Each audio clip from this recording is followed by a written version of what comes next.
লঘিষ্ঠ আকারে প্রকাশ কিভাবে করতে হয় সেটা আমরা এখন দেখব।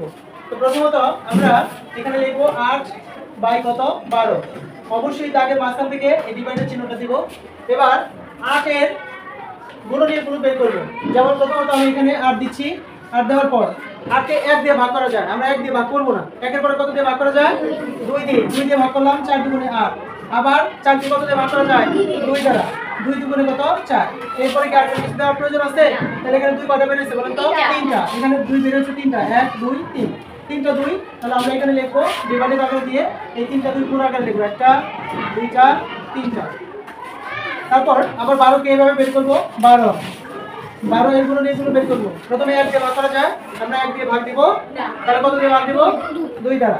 2 দ্বারা 12 কে ভাগ করলে 6 দুগুণে 12। আবার 6 কে কত দ্বারা ভাগ করা যায়? 2 দ্বারা। 2 দ্বারা ভাগ করা যায় 3 দুগুণে কত? 6। এবার আর কোনো কিছু যায় না। সো আমি এখানে 3টা লিখব, এইটা 2টা 2 আর একটা 3। তাহলে 2টা 2 গুণন কত? 3। তাহলে এখন এটা দিয়ে আমরা মাঝখানে এই চিহ্নটা হলো ভাগ। ভাগ মানে এই 2 দিয়ে 2 কে ভাগ করে দেব। 2 1 কে 2 কত হলো? 1। আমরা এই 2 দ্বারা এই 2 কে ভাগ করব, কত হলো? 1। তাহলে 1 1 এবং 2, 1 1 আর 2 গুণ করলে কত হয়? 2 কে 2 আর নিচে 3 এর 3। এটাই হলো উত্তর। এটা কি?